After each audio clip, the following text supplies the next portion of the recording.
The hospital room was quiet. Bill lay in his bed, pale and still. He had arrived at the hospital only hours earlier, doubled over in pain. Stomach cramps, he had said. Now he was unconscious. The doctors were baffled. Bill's condition had deteriorated rapidly after he was given medication. Who could have done this? Was it Dr. Johnson, the cardiologist with a troubled past? Or John, the cleaner who had found Bill groaning in pain early that morning? "There's something you're not telling me," Detective Harrison growled, his eyes fixed on Susan, the nervous nurse.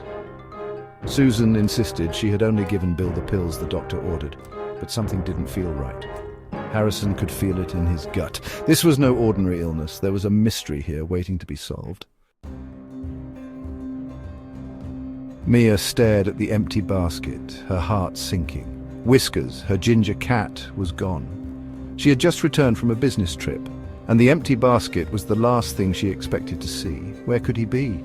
Her 3 roommates seemed just as surprised. Steve, the laid-back musician, hadn't noticed anything unusual.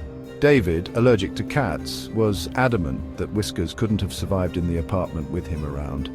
And then there was Sean, the quiet artist who had promised to look after Whiskers while Mia was away. He looked genuinely shocked and worried. Mia paced the apartment, her mind racing. Someone was lying, she could feel it. But who? Was it Sean trying to hide his negligence? Or was there more to this disappearance than met the eye? Mia was determined to find out.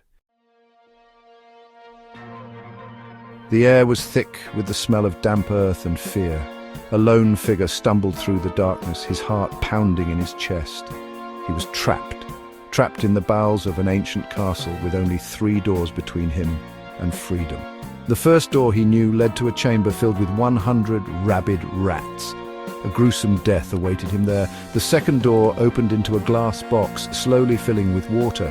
He would have to submerge himself completely to escape, risking drowning. The third door led to an infinitely deep pool, its dark waters teeming with deadly box jellyfish. His only tool, a single bamboo stick. Could he use it to escape his predicament?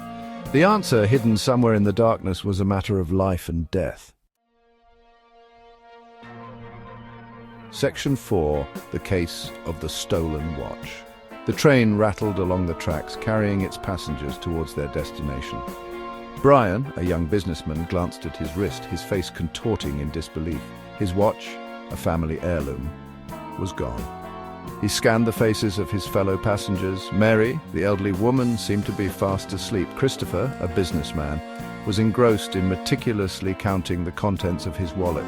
And then there was Mike, a teenager glued to his phone, seemingly oblivious to the world around him. Brian's mind raced. He distinctly remembered seeing Mary fiddling with her rolled-up sleeves when she first boarded the train. Could she be the thief? Or was it Christopher, using the counting of his money as a clever distraction?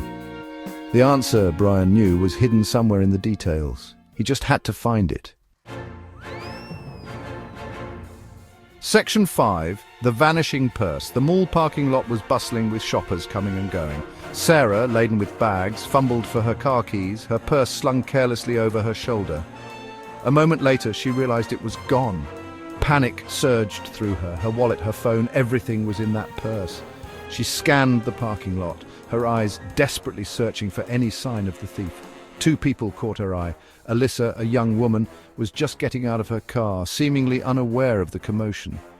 And then there was Bob, a burly man leaning against his car, who caught her eye and shrugged. "Been here for over 2 hours?" he said, his tone casual, but something about his demeanor felt off. Was he telling the truth, or was he trying to mislead her? Sarah had to act fast.